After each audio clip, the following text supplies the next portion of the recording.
The same overwhelming endurance God gave Donald Trump will ignite a furnace of strength within all who stand by Trump in this war. Donald J. Trump disrupted Barack Obama and Hillary Clinton's 16-year strategy. It was a strategy only a lunatic could love.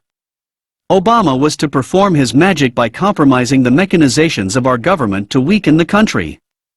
He would set up Hillary to take the next 8 years running the country further into the ground. Most Americans had no clue what horrors they planned for their futures in dark rooms behind locked doors. Hillary's assignment was to push the United States into further debt and desolation. She was to start a war with North Korea, and let our depleted military be crushed by Russia, North Korea, China, and Iran. Then these fraudsters would usher in an evil totalitarian dictatorship. We the people would have no ability to stop them from making us slaves. We would be worried about just staying alive. If we the people discovered the Democrats' 16-year strategy, none of those involved could walk the streets safely for 15 minutes. On the walkway, the flaming appearance of her red coat reflected in the deli window. It was Hillary Clinton. She was lovely, darkly. Maybe he just thought that because he was expecting the softness of her body. No, too quick. Rip her heart out. Can't function, too much static. I must be out of my mind. Out of my body. Something. Her soft neck. Anger resurged in him, a ball-peen hammer striking his pate. He couldn't be rational. He could not stop striding toward her, leaning forward as if he could leap the last 10 feet if she tried to flee. What had her husband's name been? Bob? Bill? Yes, Bill. Bill Clinton. Bad husband. She deserved him. He wasn't as lucky as her. He was still in lockup for those disturbing sex acts he had committed. Ungrateful elite snobs. Anger, an enormous red flame flaring upward and blistering the face of the picture in his head. The man could not be faulted. It was deplorable for Hillary Clinton, who had bought her way out of the penitentiary, that she ran into someone who recognized her by the manner in which she held up her pantsuit. This soft-mannered accountant did not consider that what he was doing to her was manslaughter. It didn't cross his mind. The accountant only saw red. Red stained the picture etched on his mind of his children suffering abuse by one of the soulless creeps, who shouldn't even be allowed to walk free. A Chinese Communist Party loyalist who had moved to America to help purge it of surplus people and propagate it with Chinese laborers, industry workers, office workers, and diverse experts. And the crimson stain over the photograph seared into his brain. His girl's panicked face as the snake reaches down to her with a crooked grin. It had not taken place, of course. Well, it had taken place frequently in his mind. He was on the dusty sidewalk next to the cafeteria. Her red pantsuit flashed before his eyes and inflamed him further. Her neck was softer than he'd expected. The harmony of her choking satisfied him profoundly. When they dragged him off the turncoat, he was in a catatonic state. He'd not spend a day in lockup. He would kill the next 4 years running from the night terrors he'd been tormented with since fall of 2021. The act of homicide did not lessen his torment. His head pulsed as if he'd been struck with a double shot of mRNA vaccine.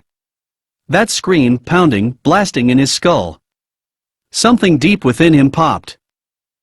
The start of the deep state's collapse had been the day Donald J. Trump beat Hillary Clinton's crazy Dominion voting machines.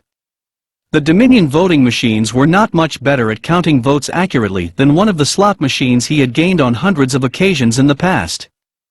The Dominion machines worked kind of based on a shell game. Here's the ballot total. There's the ballot total. No, it's over here. Aha, gotcha, the ballot total is on the internet headed to China with a rocket attached to it. Ballot, counterfeit, forgery. Ballot, counterfeit, dead man voting. Forged paper. No signature. Just a scribble. No desire to check the signature for ballot integrity. Wow, look at that. This fellow just voted 10 times. The military had a huge part in stopping Hillary Clinton's minions from stuffing ballot boxes, passing USB sticks around the room, and scanning multiple copies of the same ballot over and over. Kind of relaxed you, the whirring of the ballot reconstructing itself on the scanner. Knowing you were freeing the world from that dictator, Trump. Orange Man. All that fun had been interrupted by the rude Marines. They forced them to quit copying the same ballots over and over. They wanted Trump to win, and they would not give Hillary's helpers room to cheat Hillary into the White House.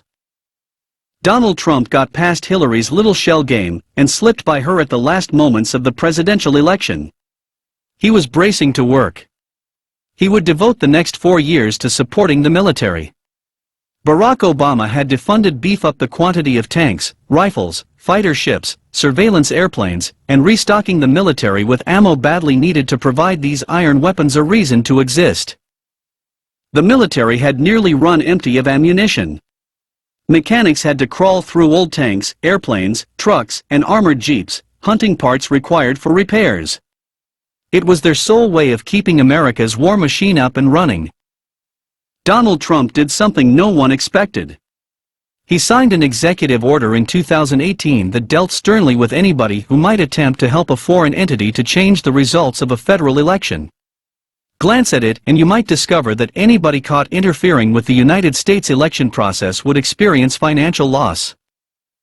Inspect the 2018 executive order regarding foreign interference in federal elections, and you might catch the brilliance of his plan. Think of all the cash we owe China, the billionaires on Wall Street. Think of how rich the mainstream news companies are. How Facebook, Twitter, and Google are swimming in wealth and property. Bill Gates owns the most farmland of any person in the United States. The CCP also has been buying up our farmland, as they require fields to cultivate crops outside of their flood-wasted soil. His finances and so many other millionaires and billionaires in pro sports, Hollywood, huge corporations, and the principal for the stock market, which I gather, is worth $100 trillion. Are trillions of dollars national deficit? Gone. It is the CCP and others seeking to change our elections. So the trillions we owe them is a debt paid. It is money we earned when they broke Trump's 2018 executive order and tried to turn our country into a prison. All wealth of anyone involved in this election fraud and coup now belongs to us. It will be confiscated by the United States Treasury. These jokers will be lucky to escape with their lives. Study the 2018 executive order and look if I don't have a point. Donald Trump has pulled off one of the biggest scams in modern history. Having expected these entities going after America for their lump of flesh, Trump wrote up an official order to fit their agenda and shove it back in their faces. I expect it is we the people who are going to be enriched by Trump's ingenious insight. What a tremendous reversal. Fling it right back at those who tried to destroy all we value and hold sacred. Can you imagine how outraged they will be when they find that their endeavors to eradicate us end up with them much weaker and us much stronger? Orange Man, not that bad. Here's a copy of Donald Trump's 2018 executive order concerning foreign interference in elections. It is quite lengthy, but if you can sit through it, it is worth reviewing. I'm merely going to show you a small part of it here. I do, however, have the full executive order published on my Rumble account. Here is the link if you can copy it down. I'll try to incorporate it into a post elsewhere.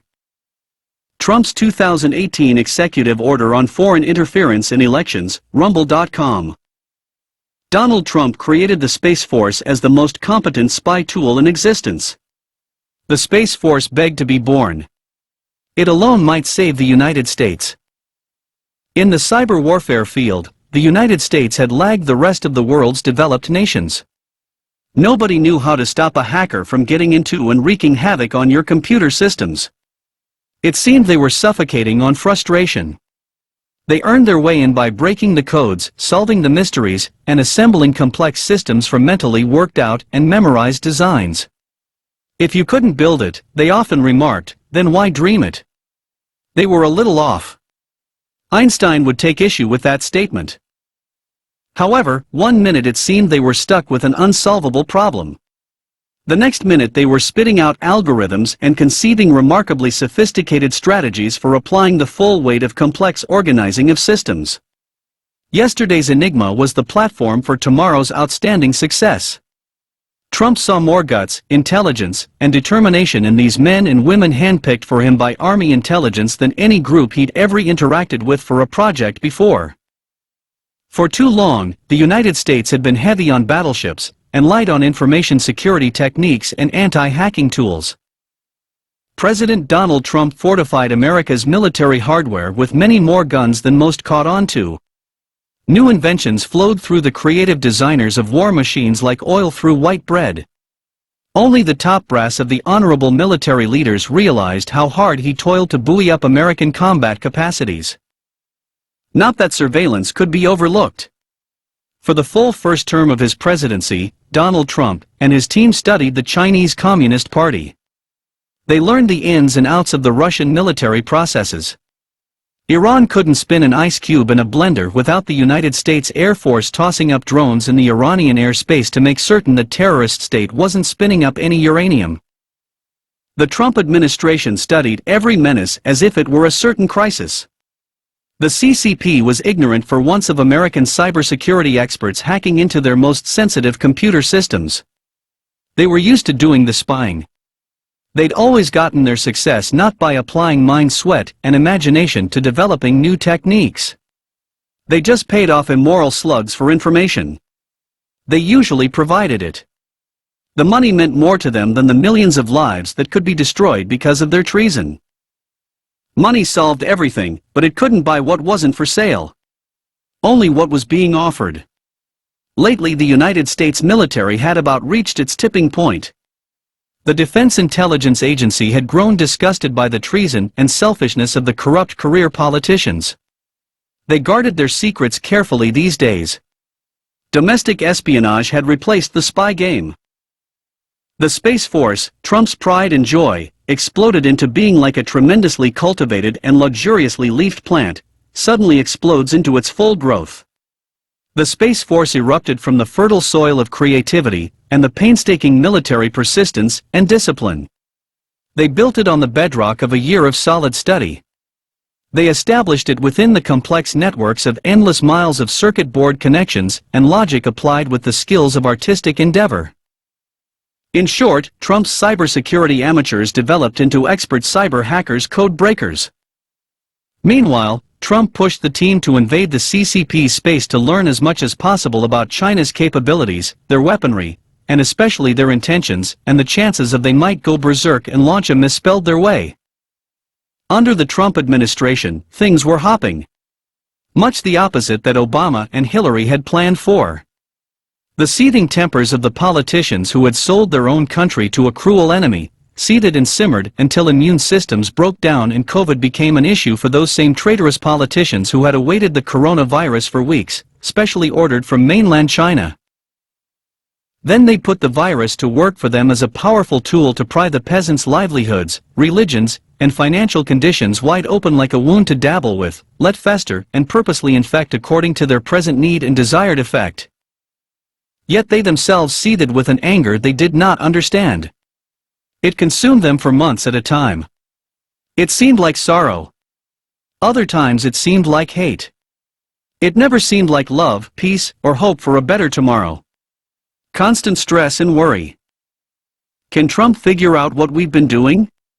Has he already figured it out? Thank God he's not that bright. He could make our lives a living hell if he discovered what we have planned for this country. Treason. The more Nancy Pelosi pondered it, the sicker she became. Ironic that she should fear the very virus she had ordered from Fauci. She had waited for weeks in anticipation for it to arrive from halfway across the world. The Chinese. They were too obvious. They bought up all respirators, medicines, and masks. Then, as if it was perfectly natural for them to have prepared themselves to profit from a pandemic they claimed they hadn't known was coming, they made tons of money selling equipment for combating the virus they loosed on the world. They had no freaking shame. The CCP gratefully accept the gift of a boatload of medical-grade masks, donated free by the generous country of Italy. Then, when Italy was hit hard by the plague, the CCP sold those same masks back to the Italians for a huge profit. If the CCP was anything, it certainly wasn't subtle. They were like the used car salesman on the corner of 12th and Main. You buy a piece of junk from them, they pack up and move away. Nancy Pelosi mourned her stomach. The pain ate away at her stomach at the point where the ulcer had eaten a hole in the stomach lining. Years of constant acid eating away at her stomach had magnified the pain many times. More each year, she fretted and worried about getting caught. She imagined squads of rifle Marines appearing ahead of her in corridors. They chased her just shadows. That didn't matter. If shadows seemed real, then in effect they were real. That damned Donald Trump. He is so proud and haughty. I'll humble him.